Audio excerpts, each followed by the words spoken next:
A cold beer on Friday night, a pair of jeans that fit just right, and a radio.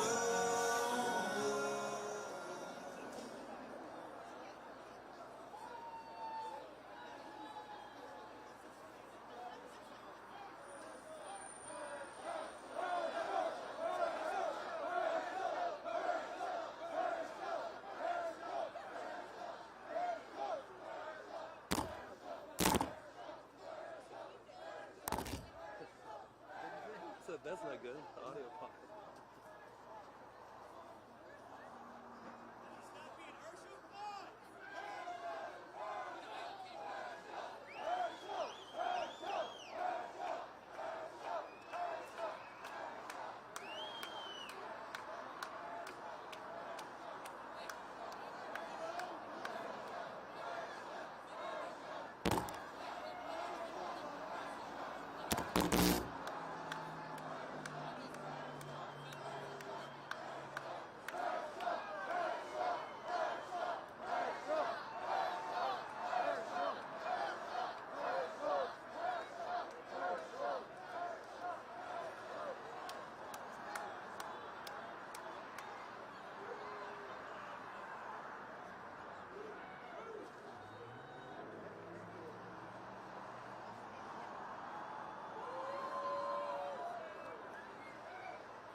Something. You know, every time I go out to speak, everybody want a sound back. I'm going to give you a sound back really quick. I'm sick and tired of people putting this country down.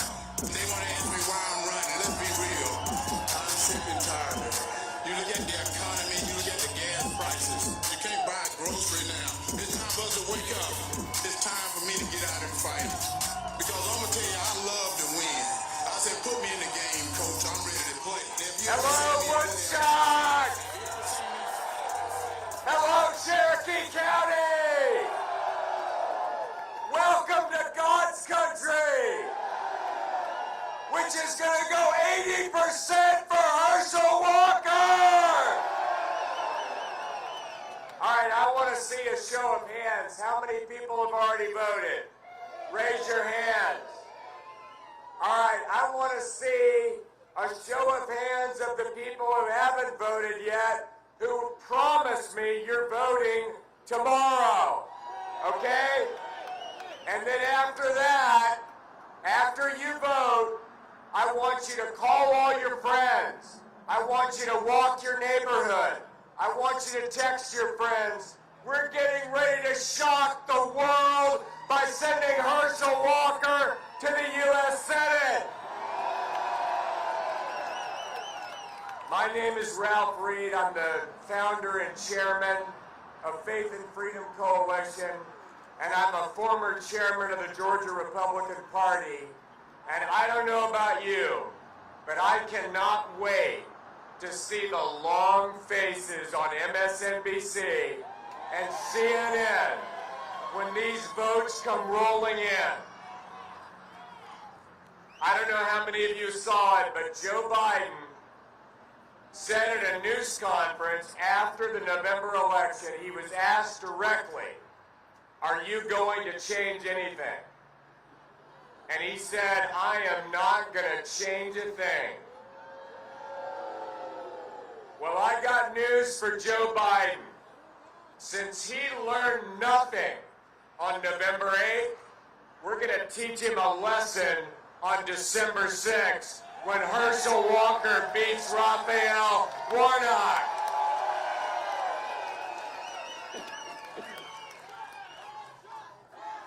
Herschel, Herschel, Herschel, Herschel. Here's what's going to happen. Here's what's going to happen. First, 3 big wins. First, on November 8th, we fired Nancy Pelosi as Speaker of the House. She's gone. She's going to get one more ride on a government aircraft, and that's back to San Francisco, where she belongs. Secondly, on Saturday, Georgia wins the SEC championship on the way to a consecutive national championship. And then on Tuesday night, the eyes of America, the eyes of the world are going to be on Georgia. And when Herschel Walker walks on a stage at the College Football Hall of Fame, we're going to be celebrating one of the biggest victories in the history of this state.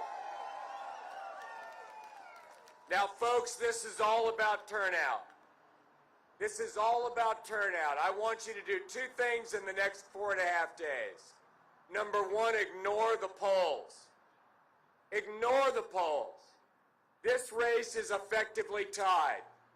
And the only poll that matters is you. If you vote early and then you work hard and get all your friends and family to vote, everybody you know, get them to the polls, and then pray. Pray for God to do something great on Tuesday for the country we love. If we do that, we're going to make this thing happen. The second thing is ignore the press. Ignore the media. Because all they want to do is distract us. We got a job to do, and that's get the vote out. I love the latest narrative they're trying to spin. The latest one of the unrelenting attacks on Herschel Walker is he doesn't live in Georgia. You gotta love that one. You know, it's kind of funny because he lives right around the corner from me. I drive by his house all the time. You can't miss it. It's got a big Herschel Walker for Senate sign in front of it. Well, listen, we're going to have a great night and a great rally. I want to introduce our first speaker. He's Colonel Gannon Burton. He's a man after my own heart. He served his country as a Marine, 5 tours of combat duty, a Marine aviator, F-18 pilot, a Top Gun instructor, a patriot, a veteran, a hero, and most importantly for our purposes, a fantastic supporter of the next United States Senator from Georgia. Please welcome Colonel Gannon Burton.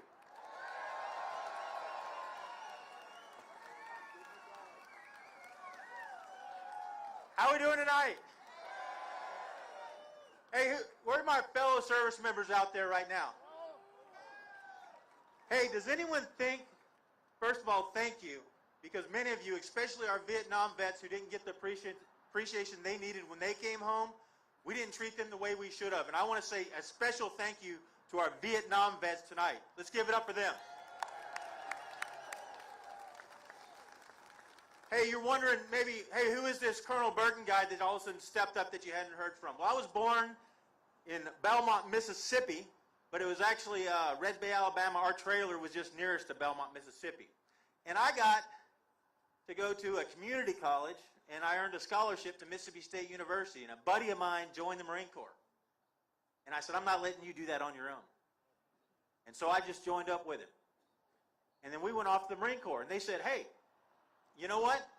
What do you want to do now that you're going to be a Marine? I said, I don't know. I just thought you shoot and stab people. They said, no, silly, there's jobs. There's jobs. You've got artillery. You've got tanks. You've got running. You've got admin. What do you want to do? I go, well, what else you got? He goes, well, we got pilots. You could fly. I go, you could fly? The Marine Corps has planes? I didn't even know that. So they said, you got to take a test. I said, I took that test. But I didn't pass that test then. I passed that test because folks like you were teaching and running your communities and engaged and getting out there and making a place that a young man could grow up and become everything. And from there, from that trailer, this land of opportunity that was given to me, I became a Top Gun instructor. I served 5 combat deployments. I got to go to Air Force Test Pilot School, and I was a test pilot. That's because what was given to me was a land of opportunity. It was folks like you who are out here on a cold night who are going to go knock on doors that are going to create this land of opportunity. And let me ask you this for you veterans out there. Do you think your service is done? It is not done. This is what we have to do. I retired in a large part because of the wokeness in a military that I couldn't even recognize anymore. I got back home, and after I secured my food and my water and had my clearing lanes ready to go where I could take care of the zombies that might come up the driveway, I said, you know what? I can't just lay here. I can't just sit back. So I started Mississippi for America First. I met Mr. Herschel Walker, and let me tell you something about this guy. He's a fighter just like we are. He's been all over this country supporting veterans. Now, we need you to get out there and support him. We need you to vote because things in this country are not okay. And if it's going to get turned around, it's going to get turned around right here. There's fentanyl pouring in over our borders right now, which are wide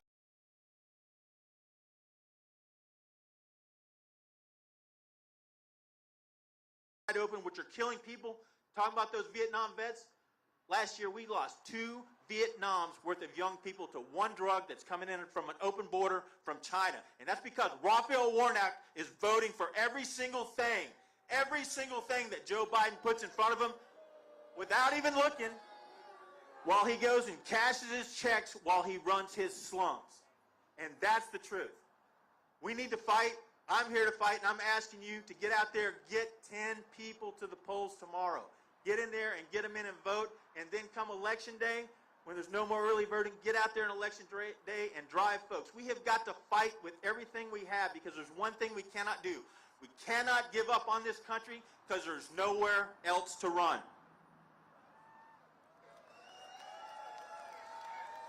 Now, I thank you all for your service and being out here. Right now, what I'm seeing is America. This is how you win. This is how we keep America, America, and make a place where a little kid who grew up from a broken home in a trailer could rise to fly the nation's finest airplanes and fight and serve his country. Now, I want to be worthy of that for my kids and my grandkids, and I know you do too as well. And to keep the service thing coming, the next thing we're going to do is we're going to bring up our next speaker. And this is Navy Intel Officer Morgan Ortega. She's a former Trump spokesman, and she is a fighter. She fights in the military, and she fights in the civilian side as well. Let's give it up for her.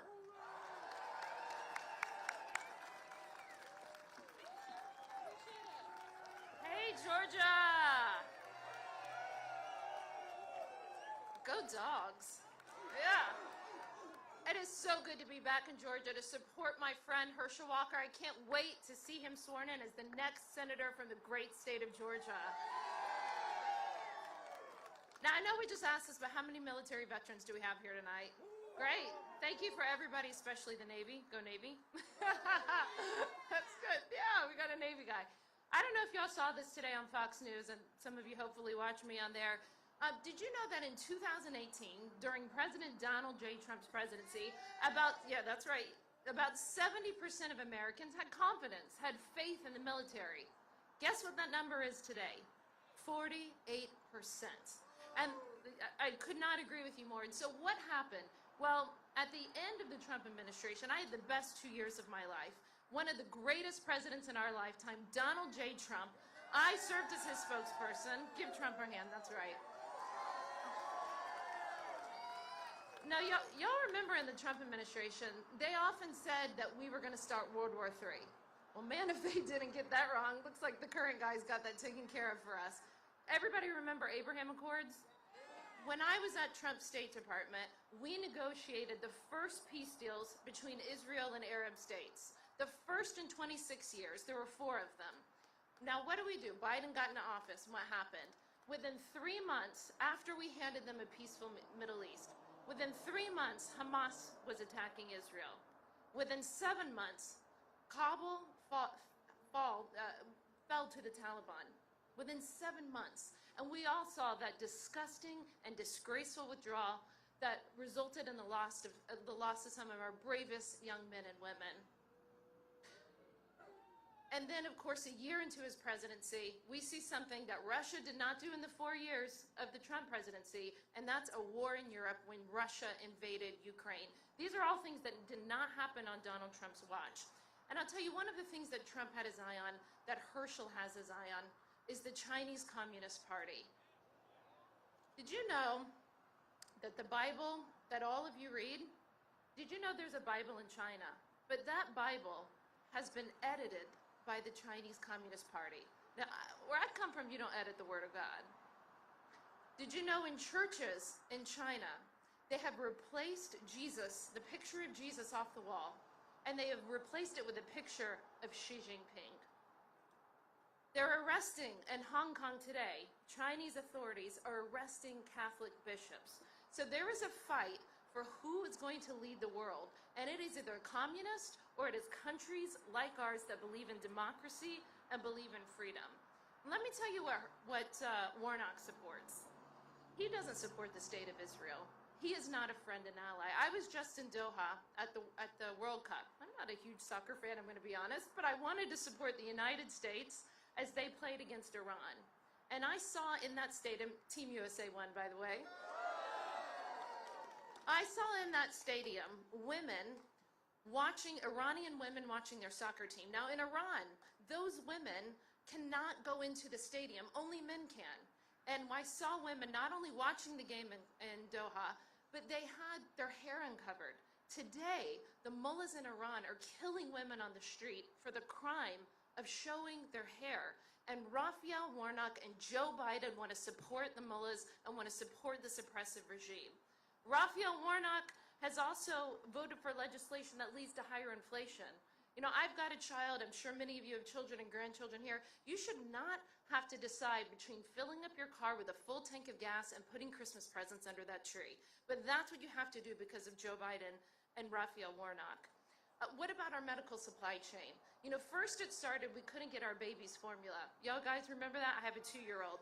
Just a few months ago, there was a run, you couldn't get your baby's formula. Now, it's hard to get our baby's Tylenol, it's hard to get our baby's ibuprofen, it's hard to get our baby's prescription drugs. But you know what our children in Georgia can get? They can get fentanyl. They can get fentanyl that's coming from China, that's coming from drug traffickers in Mexico, and is the #1 killer of young people around this country. So these are the kinds of things that Herschel Walker is going to fight against. Herschel is a fighter. Herschel is an athlete, and he knows a little bit about blocking and tackling, I've learned. And Herschel is going to help us tackle the border and the fentanyl crisis that is killing our young people today. So I came in, I spent 24 hours getting back to the United States. got home last night, got on another plane to come and talk to all of you because I believe so passionately and so much that Herschel Walker should be the next senator from Georgia. Now, another superstar that's coming up behind me, my very good friend, very talented. He's not bad for an Army guy. He is the Congressman-elect from Michigan, superstar in the Republican Party, John James.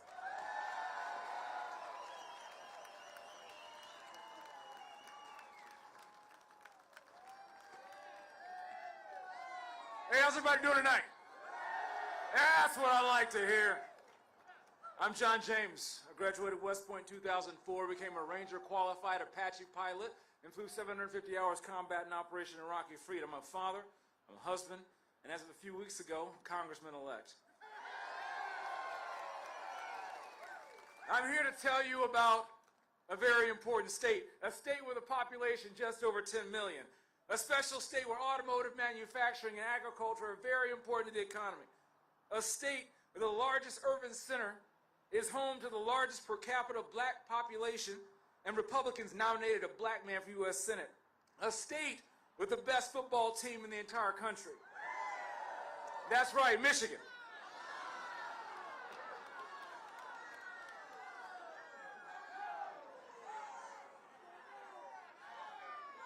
Michigan.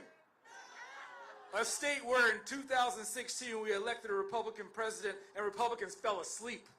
Michigan. A state where in 2018 Democrats used deceptive ballot initiatives to get no reason absentee voting into the Constitution. Michigan, a state where in 2020 Democrats sent out ballot request forms illegally and used the pandemic as an excuse to bend the election law. Michigan, a state where in 2022 Democrats put abortion up until the moment of birth for any reason, taxpayer funded, revoking parental rights into our state constitution. I'm here to talk to you about Michigan. I'm here to talk to you about the types of things that can happen to Georgia and in our country in a very short period of time if you do not elect Herschel Walker on December 6th. As you're out here in this balmy Michigan summer weather, Joe Biden is hosting a swanky party for the world's elite tonight at the White House. Our adversaries in Moscow, and Beijing, and Tehran, and Pyongyang are emboldened by a weakened United States because they see every misstep this administration has taken in Afghanistan, in Eastern Europe, and elsewhere. They see rising prices at the pump and at the grocery store, because leftist policies stressed our supply chains. They see leftist politicians too tied up in woke politics and culture wars to lead. They see liberals spending more time fighting for control over the American people than they do fighting for the American people. But on December 6th, you are in the position to turn it all around. You know, I'm spending the past couple weeks, of course, with Thanksgiving and now learning the ropes in D.C. and listening to folks in my district and their concerns. And when I told people that I was coming down to Georgia, they said two things. One, Herschel's got to win. And two, why are you going down to Georgia? And I said, he said, aren't you just preaching to the choir? And I said, yes. Yes, I am. I'm going to preach to the choir. You know why it's important to preach to the choir? You preach to the choir so they remember why they sing. This is why it's so important to be down here, because your vote on December 6th is not just important to Cherokee County. Your vote is not just important to Georgia. Your vote is important to Michigan. Your vote is important to the world. And so we need to preach to the choir, not just here at this rally, but people out in the street need to hear your voice. People who haven't heard the good news need to hear your voice. In cities and campuses all over the place need to hear your voice. The reason why we're in this state as a country is not because of Democrats.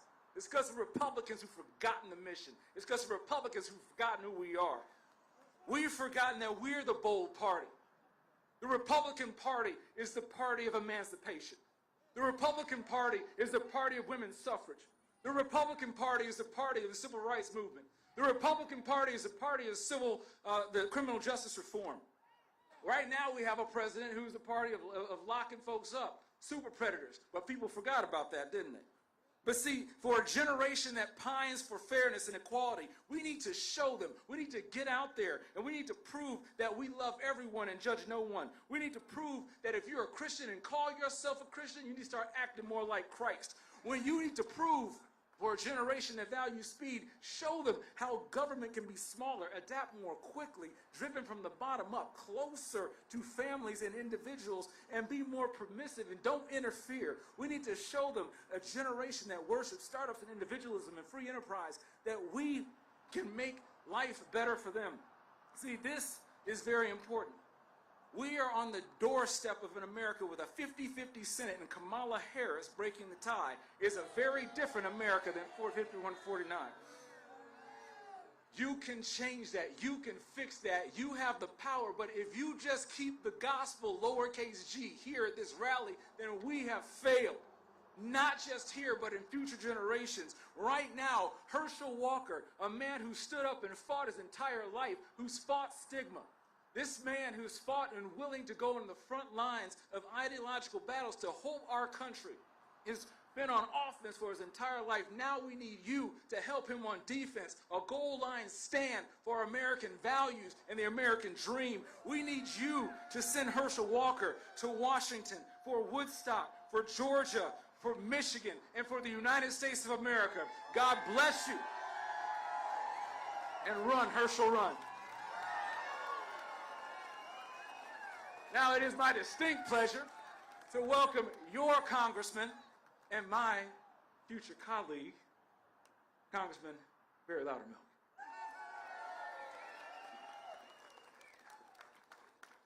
Wow. Let me tell you, it's really good to be home. I literally flew in from D.C. just for this, but I'd much rather be with you than Nancy Pelosi any day. Oh, and Herschel, I've been doing the bus tours with him and said, look, we need to do one more round through the 11th district. And when he said he's coming here in Black Rifle Coffee, I said, look, I will come down, leave them up there for a little while to make sure that we secure this seat for freedom, for liberty. Now, if you catch on to what you've heard, who you've heard from so far, Ralph Reed, who's been an icon for conservative values in this state for as long as I can remember, and he hasn't aged a year since I first met him. And then you had a Marine Corps officer, Navy, Army, and I proudly served in the Air Force. This is about veterans, yeah. The one thing that you know about veterans, we hold together, we unify, but we never hesitate to do a little picking at each other, right? It's just how we get along. This is how we honor each other. Many of you may be familiar with the Shepherd's Men. It's an organization I've been involved with for years. They raise money and awareness for PTS and PTSD and traumatic brain injury. I first met those guys right after I was elected. I was at Dobbins Air Force Base. And I was introduced to them. They said, look, these guys, the way that they raise money and awareness is they literally run cross country. They wear 22 pounds of body armor representing the 22 servicemen and veterans that commit suicide every day in this nation. They said, look, we're going to be running from Boston, Massachusetts to Atlanta, and we're going to come through Washington, D.C. And I don't know about you, but one thing I've learned in politics, sometimes you don't always say what you're thinking. That didn't happen that time. These words came out of my mouth before I could stop it. They said, look, we're going to run through Washington, D.C. And I'm like, well, let me know when you're there. I'll come run with you. Yeah. They run 13 miles each. Well, it's going to be a while they'll forget about it. They didn't forget. So we meet in Arlington at the Marine Corps Monument early in the morning. Now, fortunately, they were only going to run 2 miles. So there's about 25, 30 of them there, some active duty, some just out of the service. So we all get together and we talk and we pray, and then we start this run. And I notice that the majority of them are up ahead of me, of course. And here I am running with 3 others. So as we're running, I'm just chatting, and I was like, so what do you do? He says, well, I'm a medic in the Army. I'm like, hey, that's awesome. My dad was a medic in the Army in World War II. It was at D-Day, Battle of the Bulge. Well, then I asked the next guy, I said, so what do you do? He said, I'm a corpsman in the Navy. You guys know that's a medic in the Navy, right? He said, I'm assigned to the Marine Corps. I said, what about this guy? He said, well, I'm a medic in the Army too. So are all you guys medics? And he goes, no, just us three. I said, oh, I get it. You're running with the old overweight congressman, right? He goes, no, we knew you were Air Force. We figured this is the first time you ever ran.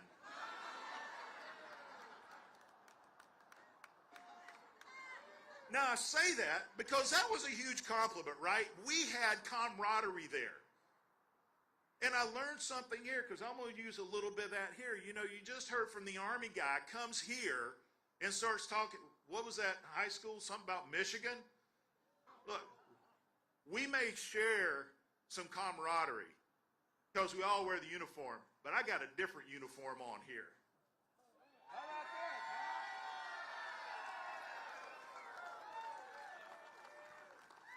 Folks, this election is about more than you can ever imagine.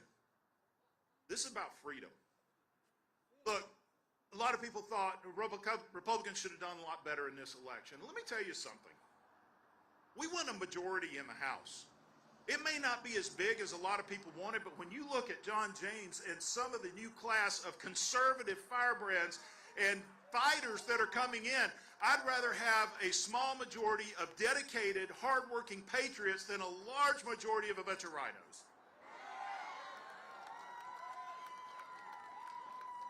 We need that same kind of fighter in the Senate.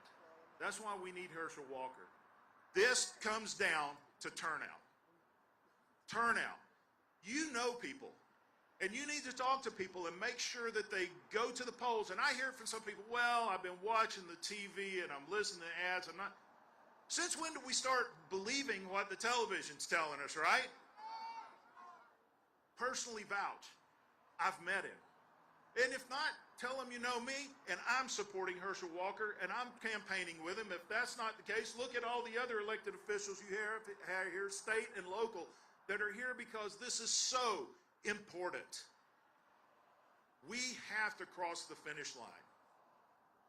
Here's what's different. You know, the years ago when we used to watch this man given the ball and run, Herschel run, and boy, he'd run over everybody.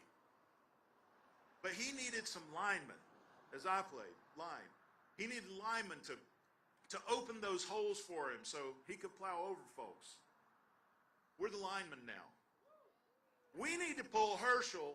We need to open the hole so Herschel can cross the goal line into the United States Senate and usher in a new era of freedom.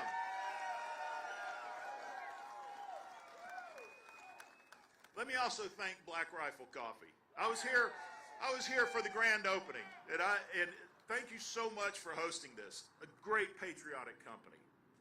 But now I want to introduce you to someone else. Now, we talked about the unity that we have in the military. We can, pick at each other, but we have this mutual respect for one another. I asked Herschel back a few weeks ago, we were campaigning before the election, and I told him, I said, Herschel, I do have one concern. If you win, are you and Tommy Tuberville going to be able to get along? And he said, in fact, Tommy's already done a couple of fundraisers for me. I said, well, goodness gracious, if Auburn and Georgia can get along, sure enough, we can rally behind Herschel. Now I'm about to introduce someone who's not only an already sitting senator, he's a Carolina Gamecock, and he's here for the Georgia Bulldogs today. Please welcome my friend, Senator Lindsey Graham.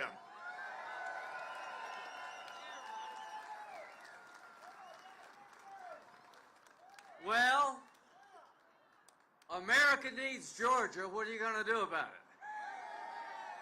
I've never in my life believed that Georgia would be this important to America, and I am glad you are, because I've got faith in you. I'm your neighbor.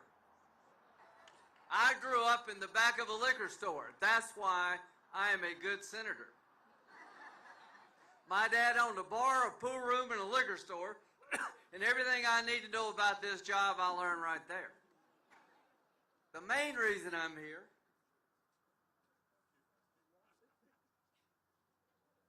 because I'm damn tired of having my vote canceled out by Warnock.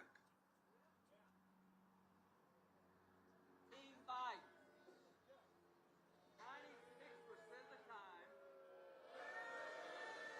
96% of the time he votes with Joe Biden. Have you heard of Tim Scott? Well, he's my neighbor, he's my colleague, he's your neighbor. Wouldn't it be nice to have somebody to vote with Georgia every now and then? And let's talk about Herschel and where he's from. If you don't think he's from Georgia, ask Notre Dame. You know why I'm behind Herschel? I don't want to be in front of Herschel. I've been a Gamecock most of my life, and it ain't no easy road. But things are getting a little bit better. I live in Clemson, and I went to the University of South Carolina, and I'm now in Georgia. I got a lot of things to get out of my system. But the reason I'm here is I've come to admire Herschel. I like Herschel Walker. I like his family. How about a little applause for him and his family for going through all the crap they've gone through. They've dropped $170 million on his head, and he's still standing. The most intolerant people in the world are liberals. They're afraid of Herschel Walker and John James and Morgan Ortegas. What have we learned tonight? The Navy looks a hell of a lot better than the Army, the Air Force. You know, I'm an Air Force lawyer, 33 years. I'm a retired colonel. Thank you for my retirement. First of the month, I get it. What does it mean when you see 3 lawyers buried up to the neck in sand? Somebody ran out of sand. If you can't take a joke, you shouldn't be a lawyer or in politics. So the bottom line here is this is the last election of the 2022 cycle. What does it matter if there's 50 versus 51? A hell of a lot. If it's 50-50, we have the same number on the committee. We share the same amount of money. If it's 51-49, they're in charge of everything. Now listen, folks. My parents, both sides, came from Georgia. What happens if you don't pay your bills in Georgia? You go to South Carolina. That's what happens. That's how we got to South Carolina.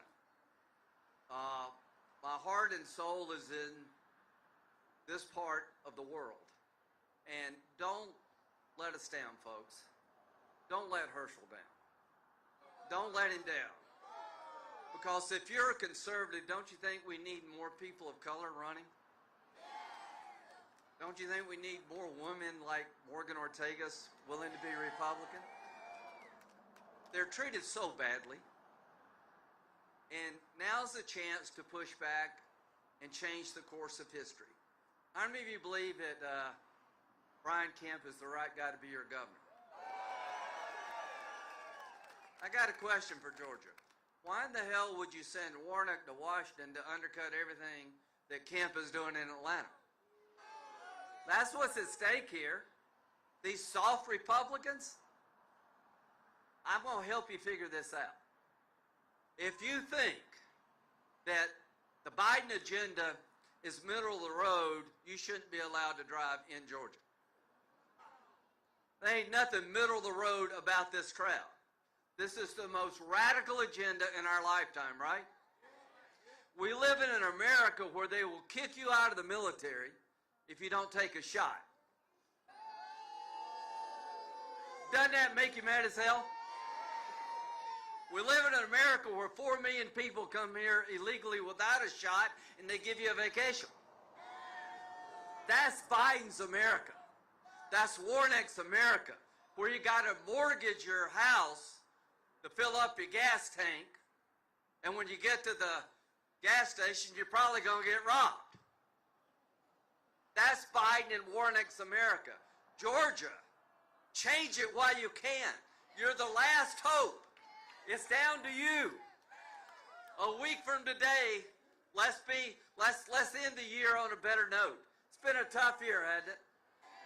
So I'll just ask you again, if you think Kemp is right for Georgia, why don't you put somebody in the boat that can row the boat in the same direction as Kemp? If you put Herschel in the boat with Kemp, you'll be in France in about an hour. That man can row a bobsled and a boat. He's the most interesting man I think I've ever met in my life. Name one person who won the Heisman Trophy, played pro football, and danced in the New York Ballet. This is why they're so afraid of him. Herschel. Yes. Absolutely. Help is on the way. Remember Kavanaugh? Remember that? Remember how they tried to ruin the guy's life? Make a bunch of crap up about some party in high school that nobody could ever remember? They were willing to ruin this man's life to keep that seat so they could fill it. When it comes to liberals treating conservatives, there is no bottom. And the media helps every way they can. So after all this money and all this crap, we're going into next Tuesday tied. So what happened with Kavanaugh? He didn't quit. And Trump didn't give up on him. And you remember what I said? I was pissed.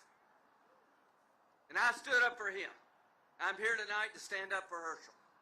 And when it was all said and done, Kavanaugh didn't quit. And where did he go? To the Supreme Court. And when it's all said and done, a week from today, where's Herschel going?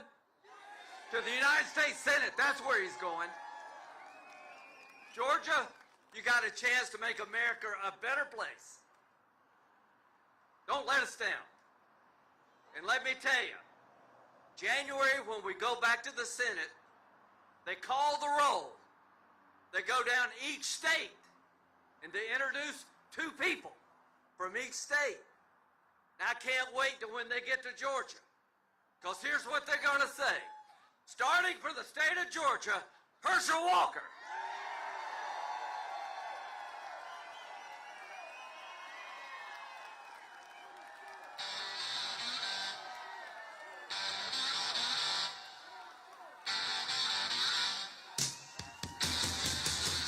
Hello there. How you guys doing? Hello there. Hey, before every speech I ever make, I always give glory to my Lord and Savior, Jesus Christ. Because he said if you don't acknowledge him, he's not going to acknowledge you. And when I come knocking, I want him to let me in. And I also want to acknowledge my wife, Julie, because she's in this fight with me. So I want to thank her as well. And I want to acknowledge all of you for being here tonight, because we're in a race and we're in a fight. But I know how to fight. But I want to tell you guys something. I want to do some housekeeping before I give you my speech. Because I hear so many politicians stand in front of you and talk about there's peace through strength. And I was reading something today that sort of shocked me a little bit. And I want you guys to remember 3 numbers. I want you to remember 20,000, 40,000, and 22,000.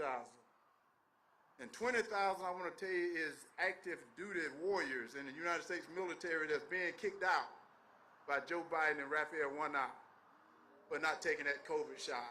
Yeah, yes. And then 40,000 are National Guardsmen that's being cut out of their military benefit by Joe Biden and Raphael Warnock for not taking that COVID shot. Now 22,000 reserve soldiers that's also being cut out of their benefit by refusing to take that COVID shot. Now, I think I'm going to say something that's probably going to be very controversial, but I'm not a politician. Because I think that's immoral, and I think it's treason. Yeah, I think that is treason. Those are people that have sacrificed so much for this country. And I think Raphael Warnock and Joe Biden should be held accountable. And now I want to tell you a little bit why I'm going to win this Senate seat. Because I tell everyone I was built for this. You know, I thought God made me that athlete. But no, that wasn't it. Because I tell everyone I grew up in that little town called Wrightsville, Georgia. Yes, if you got 1 year to live, move to Wrightsville, that year's forever. Same old, same old. And I grew up, as my mom said, I was big bone, which meant I was fat. And I used to have a speech impediment. So for 4 years of my life, I never went out for a recess. 4 years of my life, I never spoke in a classroom. But the grace of God got me a scholarship to the University of Georgia. Yeah. And I need to tell Congressman, and I'm going to say Congressman now, James, that, you know, Michigan got a good team. Georgia just a little bit better. And I got a chance to win a Heisman Trophy. Yes, no, and I got a chance to be on the 1992 Olympic bobsled team. Look, there's no snow here in Georgia, and I'm on the 1992 Olympic bobsled team. But this was so funny. God said he's not ready yet, because I played 15 years of pro ball. God said he's not ready yet, so he had to break me now. He had to break me, and all of a sudden I heard that I got a mental problem. Herschel got a mental problem. I'm talking about myself in third person, but I know that. So I decided that I'm going to go get this problem taken care of. So I go to this hospital out in California. And I remember going out to this hospital and I go, whoa, these people here are crazy. These people here are crazy and I'm not like them. But then I remember from my mom and dad that we all fall short of the glory of God. And God is a tricky God, isn't he? But he's a good God. So God said he's ready now. Say he's ready now. He's ready to go out and do what I need him to do. So I'm not that politician because I'm that warrior for God that he's been looking for. Because I'm not afraid to tell people what they need to hear. Like my father, when he told me no, he meant no. And then when I got too big for my britches, and he said, boy, if you don't like the rules underneath my roof, why don't you leave my house? That we may maybe need to tell some people here, if you don't like the rules of the United States, why don't you leave? Because we are the country together. Because God said he's ready now because he's going up against a wolf in sheep's clothing. Yes, he is. He's going up against a man that all he talks about is the color of your skin. And I'm going to tell you right now, in the great book I read, God don't know nothing about the color of your skin. God knows about your heart, so he don't care about the color of your skin. And then he said in his church on the pulpit, he said America needed to apologize for its whiteness. And I'm like, did he not read in that great book that I read that God said, don't look at the dust in your eye and your brother's eye, but look at the plank in your own eye. And he forgot about forgiveness because God do forgive. So he's not God, so he can't be giving nobody no forgiveness. And yet he's making a statement like that on the pulpit. And God said, you need to go after him. And I said, that's the reason I'm going to run, because I'm sick and tired of having people in Washington not representing my family. Because I'm going to tell you right now, all of you are my family. It don't matter about the color of your skin, because I'm going to tell you something you may not know. 23andMe has screwed us all up, so it's not the color of our skin. And I'm going to tell you something else. We're all Americans. That's what we need to be. All Americans. Get out of the color of your skin. And then he said something else. Yes, he did. He said something else that he need to get himself corrected for. He called all men and women in blue thugs and bullies. And that's the reason now. Yes, he did. Oh, yes, he did. And that's the reason now you have criminals that think that they're heroes. And now our police officers think that they're demons. And I'm only here to tell them, no, they're not. No, they're not. And what we got to get back to, we got to get back to supporting our men and women in blue. And what we got to do, we all got to do it together, because I remember this. I got stopped the other day. And I was looking at this officer, and I realized this officer has just got on a uniform. All he's doing, he's got on a uniform, but he's doing his job. So I'm going to show him the respect, because this is his job, the same as you have a job to do too. So we got to respect our officers the same as they respect you. And then we all go home safe because they got a family, their fathers, their mothers, their brothers, their sisters. So that's what we got to get back to respecting each other. But then we got a man in Washington that don't show respect. Why don't he apologize to our officers for calling them names? And then let me get back to this military. Oh, yes, I'm going to get back to this military because the reason we're the greatest country in the world is we got the greatest military in the world. So I'm going to tell you, as I said, all those great people stand in front of you and say they have peace through strength. They're 100% correct by that. But unless you protect our military, we're going to have no strength. I can guarantee you we'll have no peace because our military giving us that peace because they sacrificed for our lives to give those freedoms and liberties that we have. But what we've done, we've elected people to office that bring in pronouns into our military. Do you know it? Yes, they are. Yes, they are. They're bringing pronouns in our military. And I'm like, what the heck is a pronoun? I'm sick and tired of this pronoun stuff. Are you tired of this pronoun stuff? And I thought, yes, I am. Wait. So what I'm going to do for this senator, I'm going to give him a pronoun. His pronoun is former senator pronoun. That's the pronoun he got, former senator, because it is time that we get leaders in Washington that not going to put up with this stuff no more. We're a great country. And we're a great country together. And I'm sick and tired of people thinking we shouldn't be first. And when you make the statement America first, they get all upset. If they live in America, shouldn't they think America should be first? Because we're from that great school of Ricky Bobby. We're not first. We don't want to be last. I don't want to be last. I want to be first. And then this man here that I'm running against, can you believe the other day he was preaching on the pulpit about me? I'm like, what are you doing? Why don't you not speaking about God and about Jesus? And then he mentioned Jesus, but he mentioned him in the wrong sentence. Because what he said, you know, when Herschel is talking about me, he didn't want to call my name. He said my opponent. When I'm talking about him, I'm talking about Jesus. That's what he said. And then he said, I'm also offending Martin Luther King. What I need to let him know, he's not Jesus and he's not Dr. King. He's the one that's doing this to those poor people in Columbia Tower. That's what he was talking about because he's getting rich, $7,400 a month as he evict people that making $28 a month. Is he not ashamed of himself? He should be ashamed of himself, but he's not because he's that wolf in sheep's clothing. And y'all saw him, and I'm going to tell you this, anyone that know Herschel Walker should have known this right here. Did y'all really think he can beat me in a debate? Let's be real here. Y'all really thought he can beat me in a debate? He showed up at that debate all looking good in those expensive suits that he wear, all walking that smooth walk, but he walked in there to that podium, and he sit down and looked over at me, and I told him, and I started calling him out. He became Scooby-Doo at one time. Y'all saw that. Did y'all not see that? Because they asked him a question. If you can remember this, they asked him a question. They said, sir, will you support Biden in 2024? And he go, I don't know. I said, yeah, he's that one-trick pony. He's that one-trick pony. And what I mean by that, they gave him the answer what to say. But then all of a sudden, when he saw that somebody was going to come back after him, he had nothing to say. His eyes got real wide. And he was saying, man, that boy know a little bit more than I thought he knew. He should have known that before I got there. Because all of a sudden, then he went into the abortion. Because somebody was talking about me about abortion over there.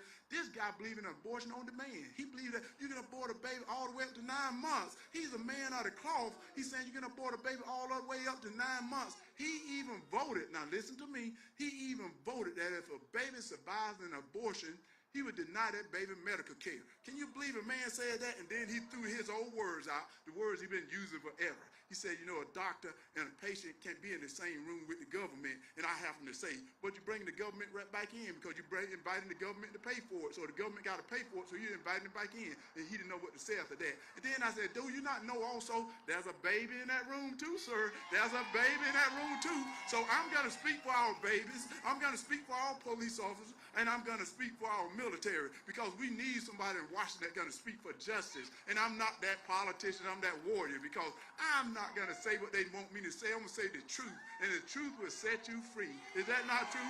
The truth will set you free. And let me tell you this here. And then all of a sudden, then I started seeing what he's doing to our kids. Can you believe that? This man is doing this to our kids. They're bringing critical race theory to the school. Yes, they are. Instead of teaching our kids how to read and write, critical race theory, and then they bring in gender ideologies and teaching our kids about math. Then all of a sudden they put men and women's sports. He voted to put men and women's sports. That's like putting Herschel Walker to compete against your daughter. I guarantee you don't want that. You do not want that. But then this is what you need to do. Instead of him having 87,000 IRS agents, why don't you get one of those agents to protect our kids in those schoolhouses? And that's what you need to do.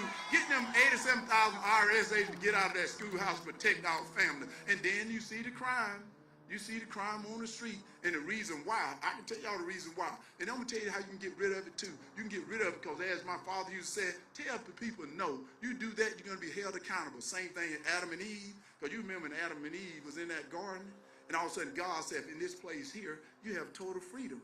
But if you touch or eat from this tree here, you will surely die. They were held to responsibility. That's what we got to do now, is hold people to responsibility for the crime that they submit. But, oh, no. The guy I'm running against, he decided to get to these liberal judges that don't think people need to be held accountable. He believes in no cash bail. Can you believe that? No cash bail. No, yes, he does. And then he believes in releasing people from prison.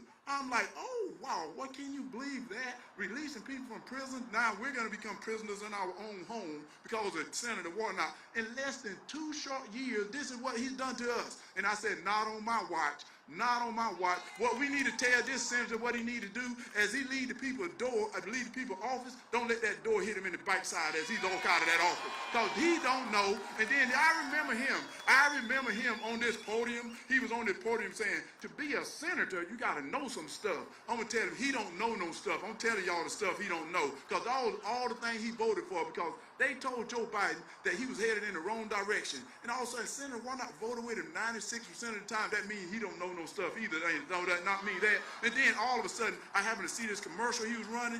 He was running around the track and backwards. I'm like, dude, you headed backwards. That ain't the way you run around the track. You don't even know how to run around the track good. And then you heard the senator. The senator said they spent all that money against me, and it raised the sort of tide, which meant he don't know how to spend his money, so why is he spending your money? I'm going to stop him from spending your money, because I'm going to tell you what we're going to do. We're going to get back to being energy independent again. Y'all know what that means? What that means is we can drill for the oil and stuff right underneath our feet. We got it right here. And no. This is what's so funny. We can do it very environmental friendly. I don't know if y'all know this. They trying to trick you guys. And I've been telling this story about how they trying to trick you. You heard this story about this man that died early in life. Have y'all ever heard that story? Well, I'm going to tell it to you anyway if you heard it anyway. Just listen to me now.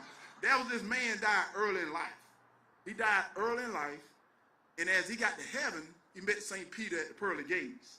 And St. Peter said, sir, you're here a little bit early right now. And your name ain't on the roll. So you're the only one in history that's going to get an opportunity to decide where you want to go. He said, I'm going to take you to heaven and I'm going to take you to hell, and you get to determine where you like to be. So he puts him in this elevator, and he takes him all the way down to hell, and the doors open up. And that's Senator Warnock trying to block me out, but he can't block me out. I can tell you that right now. He cannot block me out. So as he takes him down to hell, and the doors open up, and there was a party going on. And he sees some of his friends down there, he's having a good time, and after a couple of hours, St. Peter came to him and said, you ready to go? You ready to go? The guy said, I got to leave now. He said, yes, you got a decision to make. He puts him in his elevator, and he takes him all the way up to heaven. They get to heaven, and there are people floating around on clouds, having a good time, just talking. Yeah, singing hallelujah. And all of a sudden, a couple of hours, St. Peter came to him and said, have you made your mind up? Have you made your mind up? And the guy said, well, St. Pete, I hate to tell you this, I think I want to go to hell. Said, that seemed like my type of place. St. Peter said, okay, then he puts him in his elevator, sends him all the way back down to hell, and now the doors open up. And it's hot. People are crying, they're miserable. And the guy said, wait a minute, a couple of hours ago when I was here, there was a party going on. And Satan shows up and said, a couple of hours ago I was campaigning. And I said, that's what he's doing to us right now. Senator Warnock is lying to you, trying to take you down in that elevator and telling you that he's campaigning right now. He's lying to you and telling you this is a new normal. But your warrior is here to tell you this is not the new normal. We can do stuff for ourselves. We don't need other people doing it. And he's trying to tell us we can go to our enemies to ask for anything. Do they know the definition of enemy? I'm going to tell you the definition of an enemy, because I've been reading, man. I've been reading. People that go to the University of Georgia can read. And I can tell you this right there. Enemy means somebody that don't like you. So you don't need to get nothing from them, but yet they've been talking about they don't know the definition of a woman either. Do they not tell you that? I know the definition of a woman. I know the definition because it's written in that great book of mine. And it said man and woman. That's what it talks about in that great book. Senator Warnock need to read that great book rather than trying to throw little Bible verse at me. He can't do that to me because remember that Scooby-Doo I talked to you earlier about? Now he got those wide eyes saying that boy know a little bit more than I thought he knew. And that's what I've been telling him. Right now I do know some stuff. And I know you don't want to put men and women sports. I know you don't want to get the morale and the confidence down in our military. I know you don't want to get it down in our law enforcement. And then you can't keep bringing this critical race theory to our school. But that ain't the only thing. That's not the only thing. But then yet, y'all seen this border wide open? Oh, yes it is. And then they telling you that it's secure. They don't even know the definition of secure either. Secure meaning it got to be locked up, meaning nobody can get in. It's tight. They don't even know that definition. It's not secured. And I'm going to tell y'all something you may not know. Because y'all probably saying, we're not a border state. You're 100% correct by that. But 70% of the drugs coming from that border goes through Atlanta, Georgia. So what we got to do is we got to secure that border. But the way you get it done is you got to get to the laws that's in the book on the border. They can just do that. It's easy to do it, but they don't want to do that because they want to tell you and take you down that elevator, tell you this is the new normal. I'm here to tell you, no, it's not. No, it's not. And I'm going to tell you this right now. They've been telling me, they've been laughing because I talk about the Green New Deal. I'm going to tell you about this Green New Deal. I love the Green New Deal when we're ready for it, but we're not ready for it right now. Because I'm going to tell you this, what's so funny. This is what's so funny. You know, we're a big agricultural state. Y'all may not know that, but I'm going to tell you that anyway. We're a big agricultural state. So I was meeting with a couple of farmers one day, and I asked them, I said, what would a combine cost today? They said about $500,000. I said, whoa, that's a lot of money. That's $500,000. So I threw something on them they wasn't ready for. I said, what would an electric combine cost?